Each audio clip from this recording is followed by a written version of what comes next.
Born on March 9, 1922 in Asheville, North Carolina, Floyd McKissick served as the youth chairman for the North Carolina branch of the NAACP and became the only second national director of CORE, the Congress of Racial Equality, in the 1950s and 60s.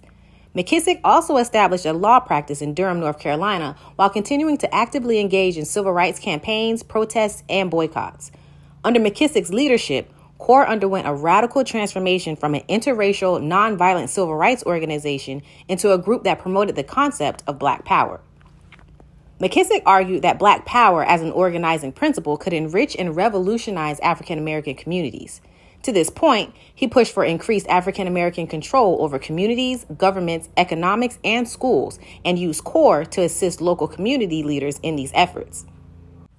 McKissick's solution? Soul City. The idea was intended to flourish into an entirely new community, built from the ground up and populated by people of all races.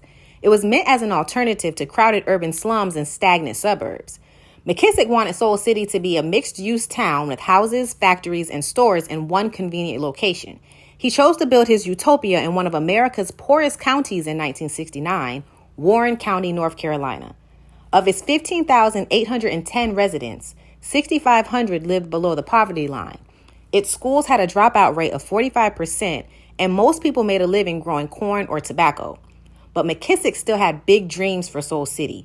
Within 2 to 3 decades, he expected to have 50,000 citizens and produce 24,000 jobs. The city would provide elementary schools, man-made lakes, and an Afro-American trade center. City planners named streets after African-American heroes, such as Nat Turner Street, Frederick Douglass Street, and Sojourner Truth Trail. Soul City had one major advantage over earlier attempts at building all-Black communities, and that was money. McKissick secured a $14 million bond from the Department of Housing and Urban Development. The state of North Carolina contributed $1.7 million, and another $1 million came from private donors. With this money, McKissick built a state-of-the-art water system, a healthcare clinic, and a massive steel and glass factory named Soul Tech 1.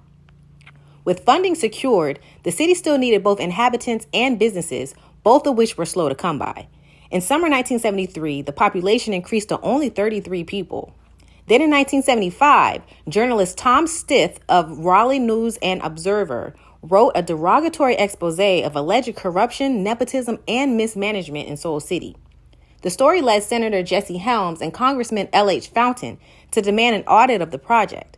Soul City spent a year in suspended production until the General Accounting Office completed its investigation in December 1975, clearing the project of any wrongdoing. However, by then, the damage was done. No business, Black-owned or otherwise, was willing to invest in the community under federal investigation. The same year, McKissick admitted that the development of Soul City had political implications, but denied any misappropriation of government funding for the project. Unfortunately, the money began to run out, and as of 1977, Soul City had only 80 Black residents and 15 white. The Department of Housing and Urban Development decided to pull its support from Soul City in 1979, declaring it economically unviable, and the land was later taken over by the federal government. Overt and covert racism is ultimately what stood in the way of success throughout the effort to build the city. Unkept promises and conservative politicians also proved to be just as detrimental to the success as any other obstacles along the way. In June 1990, McKissick was appointed a state district court judge by North Carolina Governor James G. Martin. Less than a year later, while working as a pastor of the First Baptist Church of Soul City, McKissick died of lung cancer at the age of 69 on April 28, 1991. He was buried in Soul City. Today, the area is more of a small community than a thriving city. But in spring 2022, Asheville issued a proclamation signed by Mayor Esther E. Manheimer dedicating his birthday March 9th as Floyd McKissick Sr. Day in Asheville City, because his dreams certainly did not die along with him. And if you didn't know, now you know.